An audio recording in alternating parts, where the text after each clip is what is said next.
من نوا وسوک هستم. عیدتون مبارک.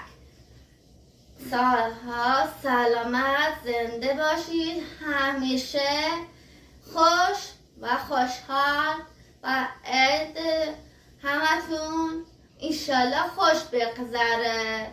خب یک آهنگی دارم چیز بهت تقدیم کنم. یک آهنگ پا قدم هستم به اسم خوانندش علیرضا و تلشچی هست. بله، تا علیرضا و تلشچی هستن برای شما تنبک بزنن. تا ویدیو من قادش حرف زدم